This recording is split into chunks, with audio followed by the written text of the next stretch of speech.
Is your loved one with a developmental disability more capable than you are giving them credit for? Yes or no? My guess is yes, they are. So in this video, we're going to talk about how, as caregivers, we enable our loved ones' disability and how we can start to shift out of that to empower our loved ones' capability. I'm Eric Gall. I'm a family coach and a family member, and I support families to support their loved one to grow into an awesome, ordinary life. So let's think about this for a minute. How might you be enabling your loved one's disability?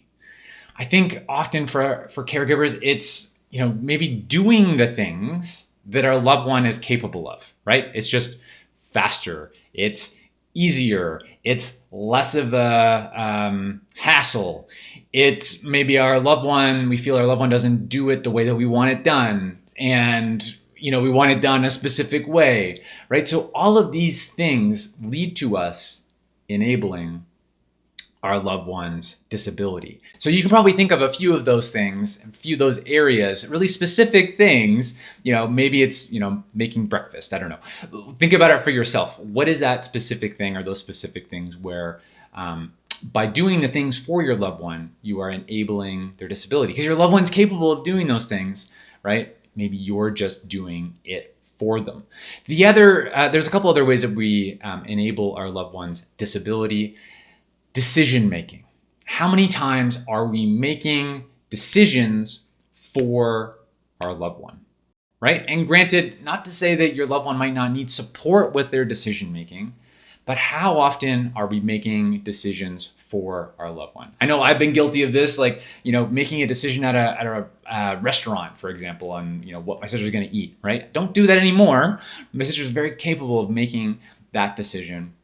Maybe she needs a little bit of, maybe she, needed a little bit of help at first to pick out what she wanted, but now she does it, right? But that's just a simple example around decision making. But just to think about, all the different decisions that are being made, how many of those are being made by you, and maybe how many of those are being made by your loved one. So we can, over time, shift those decisions to be made with our loved one, and then giving our loved one support to make those decisions.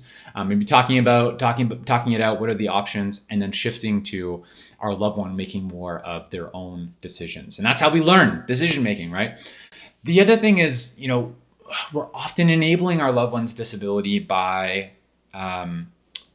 sheltering our loved one from consequences. So even if our loved one is making the decision and maybe we feel it's a bad decision, we jump in and we save our loved one, right? And by saving them, they're not feeling those potentially negative or hurtful or knee-scraping consequences.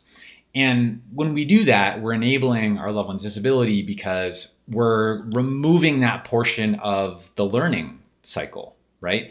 Feeling consequences, whether that consequence is positive or negative or somewhere in the middle, is how we learn, because we get feedback. It's like, I made this decision.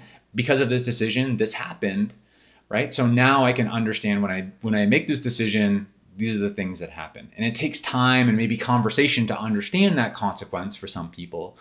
But that's a huge part of the learning cycle, right? So jumping in and saving our loved one is enabling their disability. So I hope this maybe provides you some more awareness around maybe how you are enabling your loved one's disability, and hopefully allows you to start to shift towards empowering capability versus enabling disability. So scroll down, leave me a comment, share what comes up for you, maybe in how you might be enabling your loved one's disability, and maybe one way that you're going to work on empowering your loved one's capability.